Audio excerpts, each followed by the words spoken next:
ਆਨੰਦਪੁਰ ਦੇ ਰਾਜੇ ਦਾ ਨਾਮ ਸੀ ਪ੍ਰਭੂ ਸਿੰਘ। ਇਸ ਦਾ ਇੱਕ ਮਿੱਤਰ ਮਨਮੁਖ ਸਿੰਘ ਸੀ ਜੋ ਇਸ ਤੋਂ ਵਿਛੜ ਕੇ ਤ੍ਰਿਸ਼ਨਾਗੜ੍ਹ ਨਾਮਕ ਦੂਸਰੀ ਰਿਆਸਤ ਵਿੱਚ ਜਾ ਵਸਿਆ। ਰਾਜੇ ਪ੍ਰਭੂ ਸਿੰਘ ਨੂੰ ਜਦੋਂ ਪਤਾ ਲੱਗਾ ਕਿ ਉਸ ਦਾ ਮਿੱਤਰ ਤ੍ਰਿਸ਼ਨਾਗੜ੍ਹ ਦੀ ਰਿਆਸਤ ਵਿੱਚ ਬੜਾ ਦੁਖੀ, ਲਾਚਾਰ ਅਤੇ ਨਿਰਧਨ ਹੋ ਗਿਆ ਹੈ, ਤਾਂ ਉਸਨੇ ਆਪਣੇ ਵਜ਼ੀਰਾਂ ਵਿੱਚੋਂ ਇੱਕ ਸਰਦਾਰ ਸੰਤ ਸਿੰਘ ਨੂੰ, ਜੋ ਕਿ ਬਹੁਤ ਸਿਆਣਾ ਤੇ ਨਮਕ ਹਲਾਲ ਵਜ਼ੀਰ ਸੀ, ਆਪਣੇ ਕੋਲ ਬੁਲਾ ਕੇ ਆਖਿਆ ਕਿ ਉਹ ਤ੍ਰਿਸ਼ਨਾਗੜ੍ਹ ਦੀ ਰਿਆਸਤ ਵਿੱਚ ਜਾ ਕੇ ਰਾਜੇ ਦੇ ਮਿੱਤਰ ਮਨਮੁਖ ਸਿੰਘ ਨੂੰ ਲੱਭੇ ਤੇ ਲੱਭ ਕੇ ਆਨੰਦਪੁਰ ਲੈ ਆਵੇ। ਪਰ ਰਾਜੇ ਨੇ ਨਾਲ ਹੀ ਸੰਤ ਸਿੰਘ ਨੂੰ ਇਹ ਵੀ ਆਖਿਆ ਕਿ ਮਨਮੁਖ ਸਿੰਘ ਹੈ ਬੜਾ ਹੰਕਾਰੀ ਤੇ ਜ਼ਿੱਦੀ, ਤੇ ਉਹਨੂੰ ਆਨੰਦਪੁਰ ਲਿਆਉਣ ਵਾਸਤੇ ਕੋਈ ਖਾਸ ਤਰਕੀਬ ਜਾਂ ਢੰਗ ਵਰਤਣਾ ਪਵੇਗਾ। ਇਸ ਲਈ ਸੰਤ ਸਿੰਘ ਨੂੰ ਸ਼ੁਰੂ ਤੋਂ ਹੀ ਬੜੀ ਸਿਆਣਪ ਤੇ ਧੀਰਜ ਨਾਲ ਕੰਮ ਲੈਣਾ ਚਾਹੀਦਾ ਹੈ। ਖੈਰ, ਵਜ਼ੀਰ ਸੰਤ ਸਿੰਘ ਰਾਜੇ ਦੀ ਆਗਿਆ ਹਾਸਲ ਕਰਕੇ ਆਨੰਦਪੁਰ ਤੋਂ ਤ੍ਰਿਸ਼ਨਾਗੜ੍ਹ ਦੀ ਰਿਆਸਤ ਦੇ ਸਫ਼ਰ ਵੱਲ ਨੂੰ ਰਵਾਨਾ ਹੋਇਆ ਤੇ ਕੁਝ ਦੇਰ ਦੇ ਲੰਬੇ ਤੇ ਔਖੇ ਸਫ਼ਰ ਨੂੰ ਤੈਅ ਕਰਨ ਤੋਂ ਮਗਰੋਂ ਤ੍ਰਿਸ਼ਨਾਗੜ੍ਹ ਰਿਆਸਤ ਵਿੱਚ ਪਹੁੰਚਿਆ। ਫਿਰ ਥੋੜੀ ਢੂੰਡ ਭਾਲ ਮਗਰੋਂ ਇਸਨੇ ਮਨਮੁਖ ਸਿੰਘ ਦੇ ਟਿਕਾਣੇ ਦਾ ਪਤਾ ਕਰ ਲਿਆ ਤੇ ਉਸ ਦੇ ਗੁਆਂਢ ਬੜਾ ਚੰਗਾ ਮਕਾਨ ਕਿਰਾਏ ਤੇ ਲੈ ਕੇ ਰਹਿਣ ਲੱਗਾ। ਵਜ਼ੀਰ ਸੰਤ ਸਿੰਘ ਨੇ ਆਪਣੇ ਮਕਾਨ ਅੱਗੇ ਬੜਾ ਸੁੰਦਰ ਬਗੀਚਾ ਲਵਾਇਆ, ਜਿਸ ਵਿੱਚ ਹਰ ਤਰ੍ਹਾਂ ਦੇ ਰੰਗ ਬਿਰੰਗੇ ਸੁਗੰਧੀ ਵਾਲੇ ਫੁੱਲ ਆਲੇ ਦੁਆਲੇ ਦੇ ਗੁਆਂਢੀਆਂ ਨੂੰ ਤੇ ਆਉਂਦੇ ਜਾਂਦੇ ਲੋਕਾਂ ਨੂੰ ਆਪਣੀ ਮਹਿਕ ਨਾਲ ਮਾਲਾ ਮਾਲ ਕਰਦੇ। ਜਿਹੜਾ ਸੰਤ ਸਿੰਘ ਦੇ ਬਗੀਚੇ ਅੱਗੋਂ ਲੰਘਦਾ, ਉਹ ਹੀ ਖਿੜੀ ਫੁਲਵਾੜੀ ਦੀ ਮਹਿਕ ਤੇ ਸੁੰਦਰਤਾ ਵੇਖ ਕੇ ਬਗੀਚੇ ਅੱਗੇ ਖਲੋ ਜਾਂਦਾ ਤੇ ਵਾਹ ਵਾਹ ਕਰਦਾ। ਮਨਮੁਖ ਸਿੰਘ ਵੀ ਜਦੋਂ ਘਰੋਂ ਬਾਹਰ ਜਾਣ ਲੱਗੇ ਜਾਂ ਸਾਰੇ ਦਿਨ ਦੇ ਕੰਮ ਧੰਦੇ ਮਗਰੋਂ ਬਾਹਰੋਂ ਵਾਪਸ ਆਉਣ ਲੱਗੇ, ਤਾਂ ਬਗੀਚੇ ਅੱਗੋਂ ਲੰਘਦਾ ਕੁਝ ਦੇਰ ਲਈ ਫੁਲਵਾੜੀ ਦਾ ਆਨੰਦ ਲੈਣ ਲਈ ਖਲੋ ਜਾਂਦਾ ਤੇ ਦਿਲ ਵਿੱਚ ਸੋਚਦਾ ਕਿ ਇਸ ਮਕਾਨ ਵਿੱਚ ਆ ਕੇ ਕੋਈ ਬੜਾ ਧਨਾੜ ਆਦਮੀ ਰਹਿ ਰਿਹਾ ਹੈ, ਜਿਸ ਨੇ ਇਹੋ ਜਿਹਾ ਸੁੰਦਰ ਬਗੀਚਾ ਆਪਣੇ ਟਹਿਲਣ ਲਈ ਬਣਵਾਇਆ ਹੈ। ਇੱਕ ਦਿਨ ਜਦੋਂ ਮਨਮੁਖ ਸਿੰਘ ਇਸ ਬਗੀਚੇ ਅੱਗੋਂ ਲੰਘਿਆ, ਕੁਝ ਚਿਰ ਲਈ ਫੁੱਲਾਂ ਦੀ ਮਹਿਕ ਲੈਣ ਲਈ ਖਲੋਤਾ, ਤਾਂ ਮਾਲੀ ਨੇ, ਜੋ ਮਨਮੁਖ ਸਿੰਘ ਦੀ ਦਰਵਾਜ਼ੇ ਵਿੱਚ ਖੜਾ ਇੰਤਜ਼ਾਰ ਕਰ ਰਿਹਾ ਸੀ, ਉਸਨੇ ਹੱਥ ਜੋੜ ਕੇ ਆਖਿਆ, ਤੁਸੀਂ ਤੇ ਸਾਡੇ ਗੁਆਂਢੀ ਹੋ, ਤੁਹਾਡੇ ਵਾਸਤੇ ਤੇ ਜਦੋਂ ਜੀ ਚਾਵੇ ਬਗੀਚੇ ਵਿੱਚ ਆ ਕੇ ਟਹਿਲਣ ਦੀ ਜਾਂ ਬੈਂਚ ਤੇ ਬਹਿ ਕੇ ਫੁਲਵਾੜੀ ਦਾ ਆਨੰਦ ਲੈਣ ਦੀ ਖੁੱਲ੍ਹ ਹੈ। ਜਦੋਂ ਜੀ ਕਰੇ ਇੱਥੇ ਆ ਕੇ ਬੈਠਿਆ ਕਰੋ। ਮੇਰਾ ਮਾਲਕ ਤੁਹਾਡੇ ਇੱਥੇ ਕਦੇ-ਕਦੇ ਆਉਣ ਨਾਲ ਬੜਾ ਪ੍ਰਸੰਨ ਹੋਵੇਗਾ। ਉਸ ਦਾ ਹੁਕਮ ਹੈ ਕਿ ਇਸ ਬਗੀਚੇ ਦਾ ਦਰਵਾਜ਼ਾ ਤੇ ਕਿਸੇ ਵਾਸਤੇ ਵੀ ਬੰਦ ਨਹੀਂ, ਪਰ ਗੁਆਂਢੀਆਂ ਨੂੰ ਤੇ ਇਹ ਬਗੀਚਾ ਆਪਣਾ ਹੀ ਸਮਝਣਾ ਚਾਹੀਦਾ ਹੈ। ਮਨਮੁਖ ਸਿੰਘ ਹੁਣ ਕਈ ਵਾਰ ਬਗੀਚੇ ਵਿੱਚ ਆ ਕੇ ਬਹਿੰਦਾ ਤੇ ਮਾਲੀ ਤੋਂ ਉਸ ਦੇ ਮਾਲਕ ਦੀਆਂ ਗੱਲਾਂ ਪੁੱਛਦਾ, ਤੇ ਇਹ ਸੁਣ ਕੇ ਕਿ ਉਸ ਦਾ ਗੁਆਂਢੀ ਨਾ ਕੇਵਲ ਬੜਾ ਧਨੀ ਹੈ, ਸਗੋਂ ਬੜਾ ਹਮਦਰਦ, ਦੁਖੀਆਂ ਗਰੀਬਾਂ ਦੇ ਦੁੱਖ ਵੰਡਣ ਵਾਲਾ ਪਰਉਪਕਾਰੀ ਵੀ ਹੈ, ਦਿਲ ਵਿੱਚ ਸੋਚਦਾ ਕਿ ਇਹ ਇੰਨਾ ਹੀ ਚੰਗਾ ਹੈ ਤਾਂ ਸ਼ਾਇਦ ਮੇਰੀ ਮਦਦ ਵੀ ਕਰੇ ਤੇ ਸ਼ਾਇਦ ਇਸ ਕਰਕੇ ਮੇਰੀ ਕਿਸਮਤ ਬਦਲ ਜਾਏ। ਮਾਲੀ ਤੋਂ ਉਸ ਦੇ ਮਾਲਕ ਦੀਆਂ ਗੱਲਾਂ ਸੁਣ ਕੇ ਮਨਮੁਖ ਸਿੰਘ ਦੇ ਦਿਲ ਵਿੱਚ ਆਪਣੇ ਗੁਆਂਢੀ ਸੰਤ ਸਿੰਘ ਨੂੰ ਮਿਲਣ ਦੀ ਚਾਹ ਪੈਦਾ ਹੋਈ ਤੇ ਆਖਣ ਲੱਗਾ, ਮਿੱਤਰਾ, ਜੇ ਤੇਰਾ ਮਾਲਕ ਸੱਚੀ ਮੁੱਚੀ ਏਡਾ ਚੰਗਾ ਹੈ ਤਾਂ ਕੀ ਤੂੰ ਮੈਨੂੰ ਉਹਦੇ ਨਾਲ ਮਿਲਾ ਸਕਣਾ? ਮਾਲੀ ਨੇ ਜਵਾਬ ਦਿੱਤਾ, ਲਓ ਇਹ ਕਿਹੜੀ ਗੱਲ ਏ ਬਾਦਸ਼ਾਹ, ਜਦੋਂ ਤੁਹਾਡਾ ਜੀ ਕਰੇ ਤੁਸੀਂ ਮੇਰੇ ਮਾਲਕ ਨੂੰ ਮਿਲ ਸਕਦੇ ਹੋ। ਉਹ ਤੇ ਆਪਣੇ ਗੁਆਂਢੀਆਂ ਨੂੰ ਆਪਣਾ ਮਿੱਤਰ ਸਮਝਦਾ ਹੈ ਤੇ ਤੁਹਾਨੂੰ ਮਿਲ ਕੇ ਬੜਾ ਖੁਸ਼ ਹੋਵੇਗਾ। ਥੋੜੀ ਦੇਰ ਮਗਰੋਂ ਮਨਮੁਖ ਸੰਤ ਸਿੰਘ ਕੋਲ ਆਉਣ ਜਾਣ ਲੱਗ ਪਿਆ। ਉਹਨੇ ਆਪਣੀ ਸਾਰੀ ਵਾਰਤਾ ਸੰਤ ਸਿੰਘ ਨੂੰ ਸੁਣਾਈ, ਬਈ ਕਿਸ ਤਰ੍ਹਾਂ ਉਹਨੂੰ ਵਪਾਰ ਵਿੱਚ ਘਾਟਾ ਪੈ ਗਿਆ, ਜਾਇਦਾਦ ਵਿਕ ਗਈ, ਸਿਹਤ ਖਰਾਬ ਹੋ ਗਈ ਤੇ ਕਮਜ਼ੋਰੀ ਦੀ ਹਾਲਤ ਵਿੱਚ ਵੀ ਉਸ ਨੂੰ ਆਪਣੇ ਬਾਲ ਬੱਚੇ ਦਾ ਢਿੱਡ ਭਰਨ ਲਈ ਦਿਨ ਰਾਤ ਮਜ਼ਦੂਰੀ ਕਰਨੀ ਪੈਂਦੀ ਹੈ। ਸੰਤ ਸਿੰਘ ਉਸ ਦੀਆਂ ਸਾਰੀਆਂ ਗੱਲਾਂ ਹਮਦਰਦੀ ਨਾਲ ਸੁਣਦਾ ਤੇ ਧੀਰਜ ਦੇ ਕੇ ਕਹਿੰਦਾ, ਮਿੱਤਰਾ ਘਬਰਾ ਨਾ, ਫਿਕਰ ਕਰਨਾ ਛੱਡ ਦੇ। ਦੁਨੀਆ ਵਿੱਚ ਪੱਕੇ ਇਰਾਦੇ ਵਾਲਾ ਬੰਦਾ ਜੋ ਕਰਨਾ ਚਾਹਵੇ, ਕੁਦਰਤ ਉਸ ਨੂੰ ਇਹੋ ਜਿਹੇ ਮੌਕੇ ਬਾਰ-ਬਾਰ ਦੇ ਦਿੰਦੀ ਹੈ। ਜੇ ਤੂੰ ਵੀ ਆਪਣੀ ਹਾਲਤ ਮੁੜ ਸੁਧਾਰਨਾ ਚਾਹੁੰਦਾ ਹੈ ਤਾਂ ਆਪਣੀ ਵਿਗੜੀ ਕਿਸਮਤ ਮੁੜ ਸਵਾਰ ਸਕਣਾ ਹੈ। ਤਕਲੀਫਾਂ ਤੇ ਮੁਸੀਬਤਾਂ ਤੋਂ ਘਬਰਾ ਕੇ ਤੇ ਨਿਰਾਸ਼ ਹੋ ਜਾਣ ਵਾਲਾ ਬੰਦਾ ਮੁਸੀਬਤਾਂ ਦਾ ਸ਼ਿਕਾਰ ਹੋ ਜਾਂਦਾ ਹੈ, ਪਰ ਮੁਸੀਬਤਾਂ ਦਾ ਸੂਰਬੀਰਤਾ ਨਾਲ ਮੁਕਾਬਲਾ ਕਰਨ ਵਾਲਾ ਬੰਦਾ ਉਹਨਾਂ ਤੇ ਜਿੱਤ ਪ੍ਰਾਪਤ ਕਰ ਲੈਂਦਾ ਹੈ। ਸੰਤ ਸਿੰਘ ਨੇ ਮਨਮੁਖ ਸਿੰਘ ਨੂੰ ਇੱਕ ਦਿਨ ਆਪਣੀ ਕਹਾਣੀ ਵੀ ਸੁਣਾਈ ਕਿ ਇੱਕ ਵਾਰ ਉਹ ਆਪ ਬਹੁਤ ਵੱਡੀਆਂ ਮੁਸੀਬਤਾਂ ਵਿੱਚ ਫਸ ਗਿਆ ਸੀ, ਪਰ ਮੁਸੀਬਤਾਂ ਨੂੰ ਆਪਣੇ ਨਾਲੋਂ ਕਮਜ਼ੋਰ ਸਮਝ ਕੇ ਤੇ ਲਗਾਤਾਰ ਹਿੰਮਤ ਨਾਲ ਉਹਨਾਂ ਦਾ ਮੁਕਾਬਲਾ ਕਰਕੇ ਉਸਨੇ ਸਭ ਮੁਸੀਬਤਾਂ ਤੇ ਫਤਿਹ ਹਾਸਲ ਕਰ ਲਈ। ਮੁਸੀਬਤਾਂ? ਸੰਤ ਸਿੰਘ ਨੇ ਆਖਿਆ, ਦੇਖੋ ਜੀ, ਮੁਸੀਬਤਾਂ ਤੇ ਉਦੋਂ ਤੱਕ ਰਹਿੰਦੀਆਂ ਨੇ ਜਦੋਂ ਤੱਕ ਇਨਸਾਨ ਉਹਨਾਂ ਦੀ ਹਸਤੀ ਨੂੰ ਮੰਨੇ, ਪਰ ਜਦੋਂ ਇਨਸਾਨ ਮੁਸੀਬਤਾਂ ਦੀ ਹਸਤੀ ਨੂੰ ਹੀ ਨਹੀਂ ਮੰਨਦਾ, ਭਾਵ ਮੁਸੀਬਤਾਂ ਨੂੰ ਬਿਲਕੁਲ ਮਾਮੂਲੀ ਸਮਝੇ, ਤਾਂ ਫਿਰ ਮੁਸੀਬਤਾਂ ਨਹੀਂ ਰਹਿੰਦੀਆਂ ਤੇ ਹੌਲੀ-ਹੌਲੀ ਗਾਇਬ ਹੋ ਜਾਂਦੀਆਂ ਨੇ। ਬੰਦੇ ਦੇ ਆਪਣੇ ਦ੍ਰਿਸ਼ਟੀਕੋਣ ਵਿੱਚ ਹੀ ਬੜਾ ਕੁਝ ਲੁਕਿਆ ਪਿਆ ਹੈ। ਜਦੋਂ ਇਹ ਕਿਸੇ ਕੰਮ ਨੂੰ ਬਹੁਤ ਮੁਸ਼ਕਲ ਮੰਨ ਲਵੇ ਤਾਂ ਬਹੁਤ ਮੁਸ਼ਕਲ ਹੋ ਜਾਂਦਾ ਹੈ ਤੇ ਸੱਚਮੁੱਚ ਮੁਸ਼ਕਲ ਰਹਿੰਦਾ ਹੈ, ਪਰ ਜਦੋਂ ਇਹ ਉਸੇ ਕੰਮ ਨੂੰ ਆਸਾਨ ਮੰਨ ਲਵੇ, ਨਾ ਮੁਮਕਿਨ ਨਾ ਜਾਣੇ, ਭਾਵ ਇੰਪੋਸੀਬਲ ਨਾ ਸਮਝੇ, ਤਾਂ ਸੱਚਮੁੱਚ ਉਹ ਕੰਮ ਬੜਾ ਹੀ ਆਸਾਨ ਹੋ ਜਾਂਦਾ ਹੈ।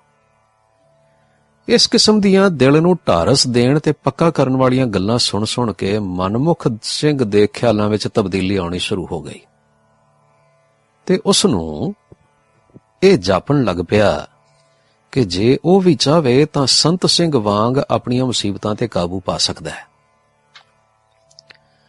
ਤੇ ਆਪਣੀ ਵਿਗੜੀ ਕਿਸਮਤ ਨੂੰ ਮੁੜ ਸਵਾਰ ਸਕਦਾ ਹੈ। ਸੰਤ ਸਿੰਘ ਦੀ ਸੰਗਤ ਦਾ ਸਭ ਤੋਂ ਪਹਿਲਾ ਅਸਰ ਮਨਮੁਖ ਸਿੰਘ ਤੇ ਇਹ ਹੋਇਆ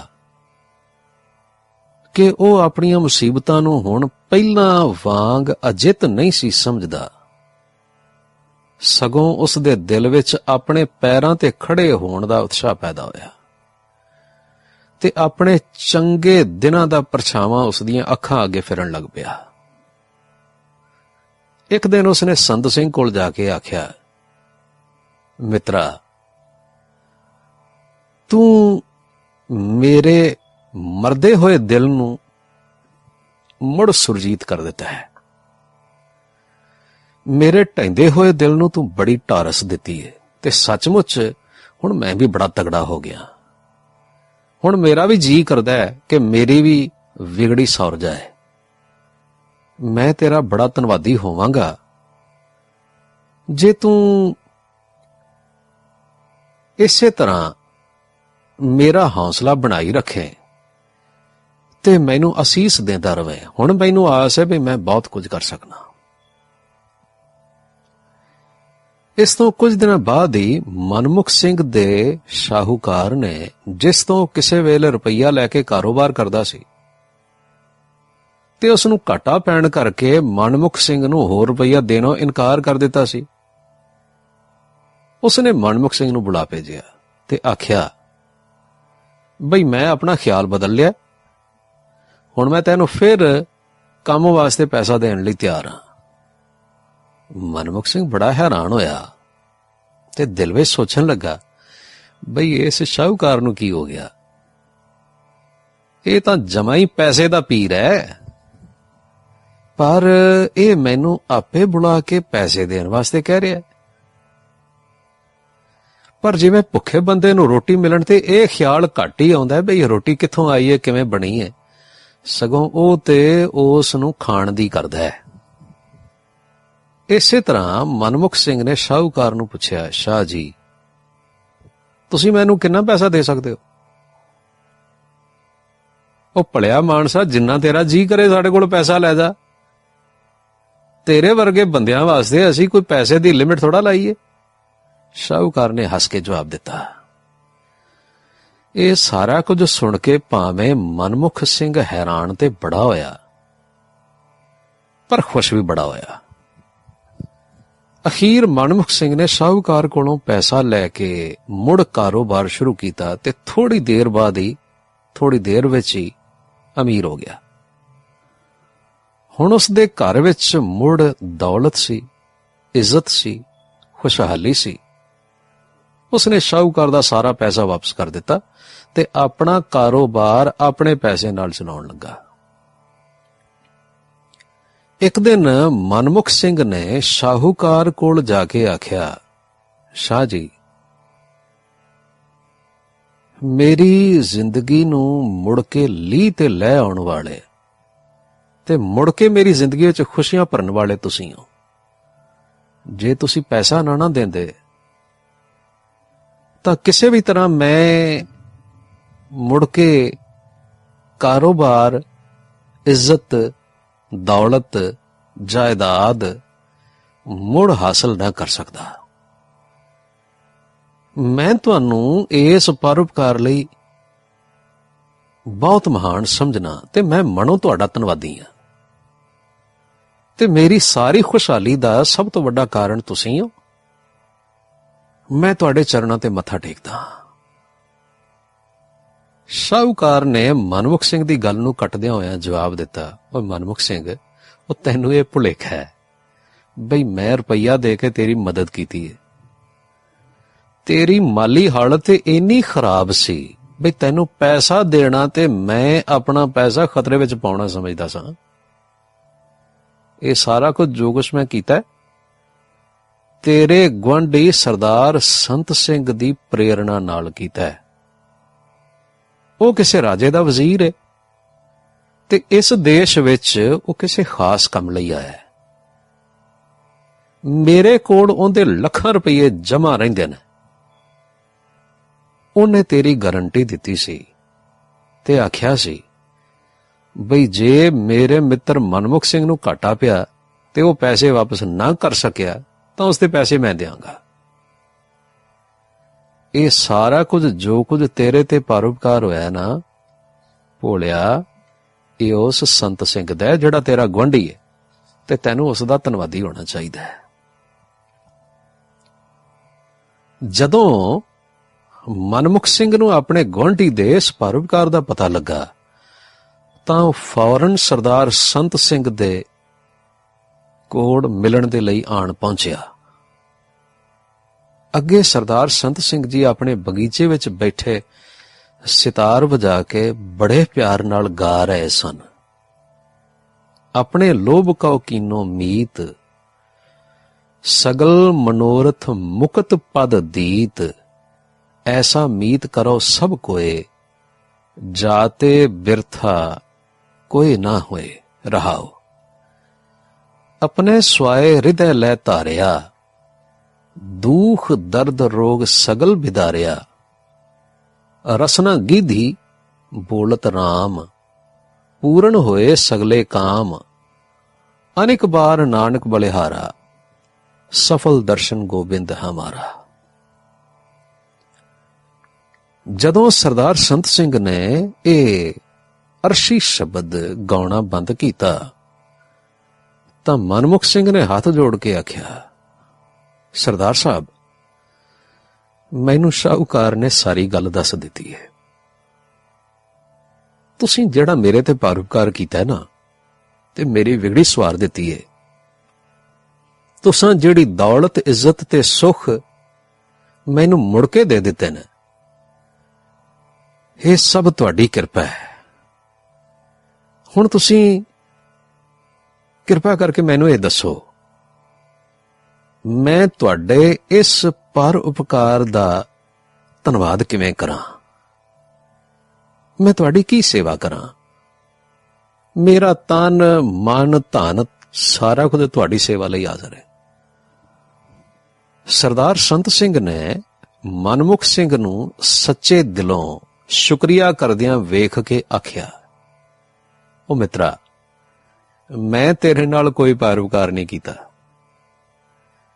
ਮੈਂ ਤੇ ਆਪਣੇ ਮਾਲਕ ਦਾ ਹੁਕਮ ਵਜਾ ਰਿਹਾ ਸਾਂ। ਮੈਂ ਆਨੰਦਪੁਰ ਰਿਆਸਤ ਦੇ ਮਹਾਰਾਜ ਪ੍ਰਭੂ ਸਿੰਘ ਦਾ ਵਜ਼ੀਰ ਹਾਂ, ਤੇ ਉਹਨਾਂ ਦੇ ਹੁਕਮਾਂ ਅਨੁਸਾਰ ਹੀ ਇੱਥੇ ਸ਼ਹਿਰ ਵਿੱਚ ਤੇਰੇ ਕੋਲ ਆਇਆ। ਤੈਨੂੰ ਸ਼ਾਇਦ ਯਾਦ ਨਹੀਂ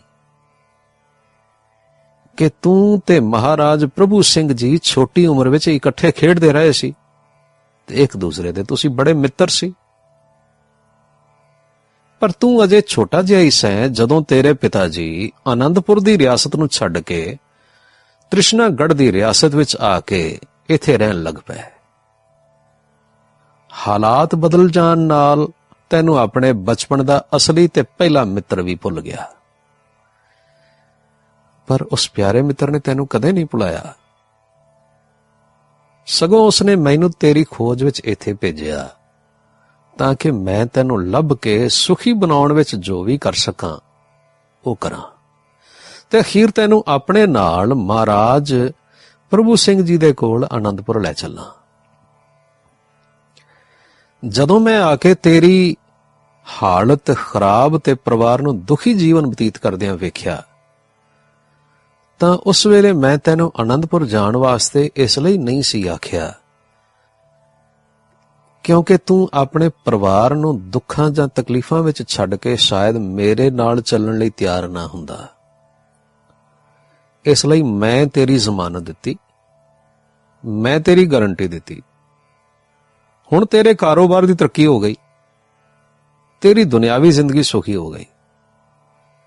ਹੁਣ ਤੂੰ ਮੇਰੇ ਮਾਲਕ ਪ੍ਰਭੂ ਸਿੰਘ ਜੀ ਦਾ ਅਸਲੀ ਸੁਨੇਹਾ ਸੁਣ ਲੈ। ਉਹ ਚਾਹੁੰਦੇ ਨੇ ਕਿ ਤੂੰ ਮੁੜ ਕੇ ਆਨੰਦਪੁਰ ਦੀ ਰਿਆਸਤ ਵਿੱਚ ਆ ਜਾਏ ਤੇ ਉਹਨਾਂ ਦੇ ਕੋਲ ਉਸੇ ਤਰ੍ਹਾਂ ਰਵੇਂ ਜਿਵੇਂ ਬਚਪਨ ਵਿੱਚ ਤੁਸੀਂ ਇੱਕ ਦੂਜੇ ਦੇ ਨੇੜੇ ਪਰਮ ਖੁਸ਼ੀ ਤੇ ਪਰਮ ਸੁਖ ਦੀ ਹਾਲਤ ਵਿੱਚ ਰਹਿੰਦੇ ਸੋ। ਮਨਮੁਖ ਸਿੰਘ ਨੇ ਜਦੋਂ ਸੰਤ ਸਿੰਘ ਤੋਂ ਇਹ ਵਾਰਤਾ ਸੁਣੀ ਤਾਂ ਉਸ ਦੀਆਂ ਅੱਖਾਂ ਵਿੱਚੋਂ ਅਥਰੂ ਨਿਕਲ ਆਏ ਅਤੇ ਹੱਥ ਜੋੜ ਕੇ ਬੋਲਿਆ, ਮਹਾਰਾਜ ਪ੍ਰਭੂ ਸਿੰਘ ਦੀ ਬੜੀ ਕਿਰਪਾ। ਉਹਨਾਂ ਨੇ ਮੇਰੇ ਵਾਸਤੇ ਇੰਨਾ ਕੁਝ ਕੀਤਾ, ਪਰ ਮੈਨੂੰ ਤੇ ਕੁਝ ਯਾਦ ਹੀ ਨਹੀਂ ਆਉਂਦਾ ਬਈ ਮੈਂ ਛੋਟੇ ਹੁੰਦਿਆਂ ਮਹਾਰਾਜਾ ਸਾਹਿਬ ਨਾਲ ਖੇਡਦਾ ਸਾਂ। ਦੇਖੋ, ਤ੍ਰਿਸ਼ਨਾਗੜ੍ਹ ਵਿੱਚ ਆ ਕੇ ਮੇਰੇ ਪਿਤਾ ਹੰਕਾਰ ਸਿੰਘ ਤੇ ਮੇਰੀ ਮਾਤਾ ਬੀਬੀ ਮਾਇਆ ਨੇ ਮੈਨੂੰ ਪਾਲਿਆ ਤੇ ਵੱਡਾ ਕੀਤਾ, ਪਰ ਉਹਨਾਂ ਨੇ ਮੈਨੂੰ ਮੇਰੇ ਬਚਪਨ ਦੇ ਮਿੱਤਰ ਰਾਜਾ ਪ੍ਰਭੂ ਸਿੰਘ ਦੇ ਬਾਰੇ ਕੁਝ ਦੱਸਿਆ ਹੀ ਨਹੀਂ। ਹਾਂ, ਮੈਨੂੰ ਇਹ ਜ਼ਰੂਰ ਯਾਦ ਹੈ ਵੀ ਛੋਟੇ ਹੁੰਦਿਆਂ ਅਸੀਂ ਕਿਸੇ ਬੜੀ ਸੋਹਣੀ ਥਾਂ ਤੇ ਰਹਿੰਦੇ ਸਾਂ ਜਿੱਥੇ ਸਾਨੂੰ ਸਾਰੇ ਸੁੱਖ ਮਿਲਦੇ ਸਨ ਤੇ ਮੈਂ ਹੋਰ ਦੂਸਰੇ ਬੱਚਿਆਂ ਨਾਲ ਖੇਡਦਾ ਸਾਂ, ਪਰ ਇਹ ਯਾਦ ਨਹੀਂ ਬਈ ਕਿਹਦੇ ਨਾਲ ਖੇਡਦਾ ਸਾਂ। ਸ਼ਾਇਦ ਉਹਨਾਂ ਵਿੱਚੋਂ ਹੀ ਕੋਈ ਰਾਜਾ ਪ੍ਰਭੂ ਸਿੰਘ ਹੋਣ। ਹਾਂ, ਉਸ ਵੇਲੇ ਮਹਾਰਾਜਾ ਪ੍ਰਭੂ ਸਿੰਘ ਬਾਲਕ ਅਵਸਥਾ ਵਿੱਚ ਸਨ ਤੇ ਅਸੀਂ ਉਹਨਾਂ ਨੂੰ ਰਾਜਕੁਮਾਰ ਕਹਿੰਦੇ ਸਾਂ, ਪਰ ਹੁਣ ਉਹ ਮਹਾਰਾਜਾ ਨੇ, ਤੁਹਾਨੂੰ ਯਾਦ ਕਰਦੇ ਨੇ। ਤੁਸੀਂ ਮੇਰੇ ਨਾਲ ਚੱਲੋਗੇ? ਸੰਤ ਸਿੰਘ ਨੇ ਬੜੇ ਪਿਆਰ ਨਾਲ ਪੁੱਛਿਆ। ਇਹਨਾਂ ਸੁਣਦਿਆਂ ਸਾਰ ਕਹਿਣ ਲੱਗਾ, ਹਾਂ, ਮੈਂ ਆਪਣੇ ਉਸ ਪਿਆਰੇ ਮਿੱਤਰ ਨੂੰ ਮਿਲਣ ਵਾਸਤੇ ਜ਼ਰੂਰ ਚੱਲਾਂਗਾ ਜਿਸ ਨੇ ਮੇਰੇ ਭੁੱਲਣ ਤੇ ਵੀ ਮੈਨੂੰ ਨਹੀਂ ਭੁਲਾਇਆ। ਜਿਸ ਨੇ ਮੇਰੀ ਤਲਾਸ਼ ਵਿੱਚ ਆਨੰਦਪੁਰ ਤੋਂ ਤ੍ਰਿਸ਼ਨਾਗੜ੍ਹ ਵਿੱਚ ਤੁਹਾਨੂੰ ਭੇਜਿਆ ਤੇ ਜਿਸ ਮਿੱਤਰ ਨੇ ਤੁਹਾਡੇ ਰਾਹੀਂ ਮੇਰੀ ਦੁਖੀ ਜ਼ਿੰਦਗੀ ਨੂੰ ਸੁਖ ਵਿੱਚ ਬਦਲ ਦਿੱਤਾ। ਸੰਤ ਸਿੰਘ ਕਹਿਣ ਲੱਗਾ, ਅੱਛਾ ਮਨਮੁਖ ਸਿੰਘ ਜੀ, ਜੇ ਤੁਹਾਡੇ ਦਿਲ ਵਿੱਚ ਮਹਾਰਾਜਾ ਪ੍ਰਭੂ ਸਿੰਘ ਨੂੰ ਮਿਲਣ ਦਾ ਸੱਚੀ ਮੁੱਚੀ ਚਾਅ ਉਪਜਿਆ ਤਾਂ ਮੇਰੇ ਵੱਲੋਂ ਤੁਹਾਨੂੰ ਬਹੁਤ ਵਧਾਈ। ਤੁਸੀਂ ਵੱਡੇ ਭਾਗਾਂ ਵਾਲੇ ਹੋ। ਜਿਵੇਂ ਤੁਹਾਡੀ ਬਾਹਰਲੀ ਜ਼ਿੰਦਗੀ ਸੁਖੀ ਹੋ ਗਈ ਹੈ ਨਾ, ਇਸੇ ਤਰ੍ਹਾਂ ਆਨੰਦਪੁਰ ਵਿਖੇ ਪਹੁੰਚ ਕੇ ਤੁਹਾਡਾ ਮਨ ਤੇ ਆਤਮਾ ਵੀ ਸੁਖੀ ਹੋ ਜਾਣਗੇ।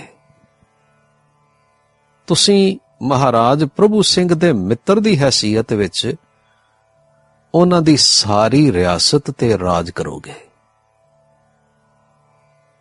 ਕੀ ਮੈਂ ਅੱਜ ਤੋਂ ਮਨਮੁਖ ਸਿੰਘ ਦੀ ਬਜਾਏ ਤੁਹਾਨੂੰ ਕਿਸੇ ਹੋਰ ਨਾਮ ਨਾਲ ਬੁਲਾ ਸਕਣਾ?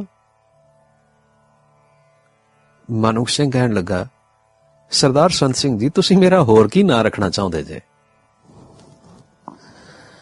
ਸਰਦਾਰ ਸੰਤ ਸਿੰਘ ਬੜੇ ਪਿਆਰ ਨਾਲ ਆਖਣ ਲੱਗੇ, ਅਸਲ ਵਿੱਚ ਨਾ ਅੱਜ ਤੋਂ ਬਾਅਦ ਮੈਂ ਤੁਹਾਨੂੰ ਗੁਰਮੁਖ ਸਿੰਘ ਕਹਿ ਕੇ ਬੁਲਾਵਾਂਗਾ। ਇਹ ਮਨਮੁਖ ਸਿੰਘ ਨਾਮ ਸਾਡੇ ਆਨੰਦਪੁਰ ਦੀ ਰਿਆਸਤ ਵਿੱਚ ਬੜਾ ਮਾੜਾ ਸਮਝਿਆ ਜਾਂਦਾ ਹੈ। ਮਨਮੁਖ ਸਿੰਘ ਨੇ ਹੱਥ ਜੋੜ ਕੇ ਆਖਿਆ, ਵੇਖੋ ਤੁਹਾਡੇ ਮੇਰੇ ਉੱਤੇ ਇੰਨੇ ਉਪਕਾਰ ਨੇ, ਮੈਂ ਤੇ ਤੁਹਾਨੂੰ ਕਿਸੇ ਗੱਲੋਂ ਨਾ ਕਹਿ ਹੀ ਨਹੀਂ ਸਕਦਾ।